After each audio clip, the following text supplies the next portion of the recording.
we're going to move into a little more of our study. And feel free to shift your legs around. Feel free to have a little bit of tea. We'll just do a little brief kind of study, and then we're going to go into another meditation. So just make yourself as comfortable as possible.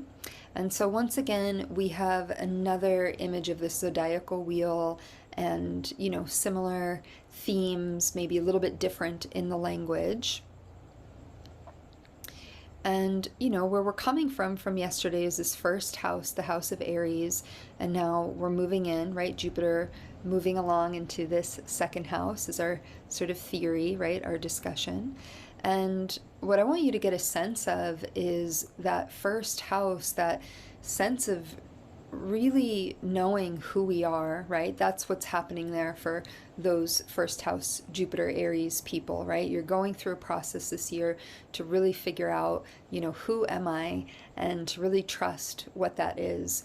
And when we have that sense of trust, right? When we have that sense of inner direction, it becomes such a powerful projection, right? And that really becomes the link to the power of magnetism, right? And you can think of self-confidence, you can think of the radiant body in Kundalini Yoga, you can think of your auric field shining really bright, your magnetic field, right? When we have that sense of authenticity and that sense of sincerity, and we move with that in the world, we begin to attract via that vibration. And when we attract at our highest vibration, it starts to bring in a lot of opportunity, which generally begins to create more wealth and more prosperity. And that could be wealth in, you know, financial numbers. It could also be attracting the right people where we are supporting each other in a way where we are uplifting the different ways that we can experience prosperity, right? Maybe living in community or exchanging ideas or having access to things that we didn't have access to before. So that is essentially what's happening here in this second house, is we're going from knowing, you know, deeply who I am to what is it that I truly value.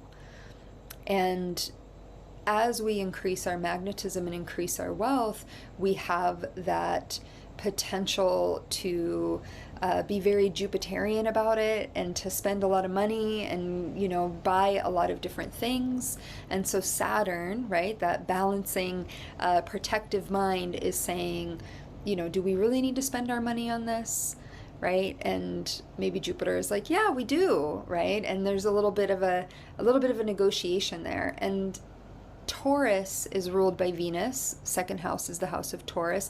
So there is a lot of like comfort and luxury and pleasure and these things. So it's not about denying ourselves of that or being super, super prudent. It's about enjoying the bounty, but using it in a really clear way, in a way where we don't feel like we're wasting our resources, because we want, right? We want to continue to generate there. So let's see, did I move? Yeah, so these are just like Taurus, right? We're working with earth energy, Venus, values, and security. We don't have anyone that is going through this transit in our group right now that I know of, but this is my chart once again, and so just to refamiliarize ourselves, right? We have that little Jupiter sign is down here, that's the glyph. So what you can see is that for me, it's on the cusp, right? It's like second house and it's gonna be moving into the third.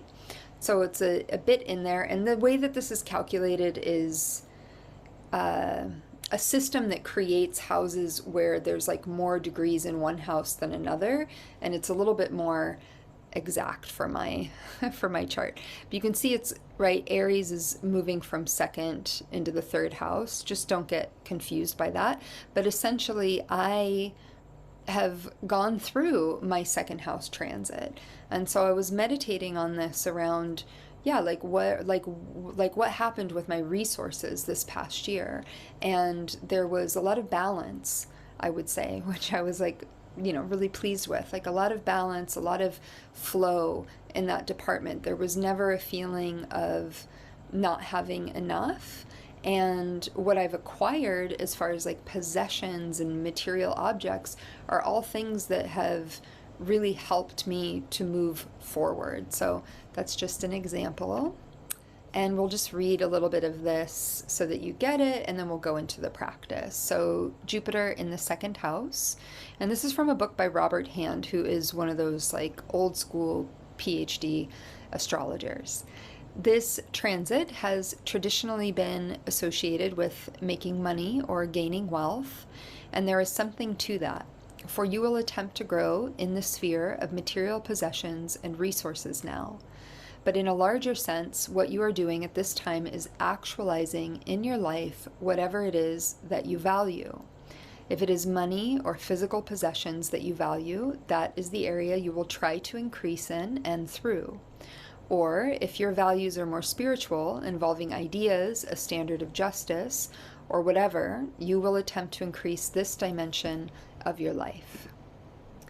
Obviously, then, it is very important at this time to understand how you use resources, because the chances are that you will indeed get more of whatever you want within reason. Unfortunately, there is great potential for mismanaging resources with this transit if you're not clear about what you need and want. It is very easy to get so much of something that it runs your life, instead of making your life more pleasant and fulfilling. This is particularly true of efforts to gain more money. What you must do at this time in your life is to look at your overall goals honestly and see what you really must have in order to achieve them. It will be relatively easy to make the necessary changes in your resources to help attain your goals, so plan these changes wisely. This is not a call for total asceticism. If you want to buy something that is very expensive, perhaps a bit self-indulgent, there is no reason why you should not go after it. Just make sure that you really want it. That is not merely a symbol of something you think you want. Many people acquire possessions simply because they think they are expected to in order to show social status. To acquire for reasons of this sort would truly be a waste. Nevertheless, during this time, material resources can be a great comfort, and you can derive a real and honest pleasure from them. In a larger sense, you will learn more about yourself at this time through encountering possessions and having to handle them. Managing the material world will be of great value in promoting self-understanding. For this reason, this is a good period in your life to invest money with a little self-restraint, or to buy possessions either for enjoyment or investment.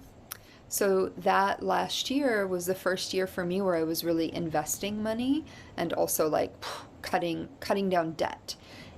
And also, we're going to go back a little bit so we can look at this chart here.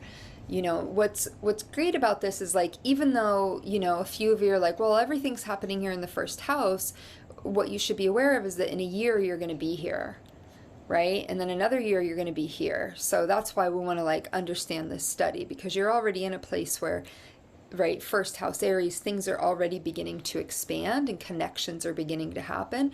But we want to have that wherewithal of like, okay, well, next year, right, it's going to be about this position of possessions and value. And another thing that really comes with this, and for a lot of you because you're teachers and you're space holders and you're artists, is self-value, right? And how we put a price tag onto things, right? How we decide like, oh, okay, I'm going to charge for this work and this. And that only comes from that sort of Aries alignment, right? Of knowing very deeply, or that, right, that first house alignment rather, knowing very deeply who we are and, right, our center being and what we've come here to do.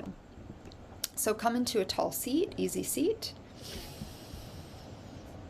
And just close your eyes and just try to let all of that land respectfully, breathing in and breathing out.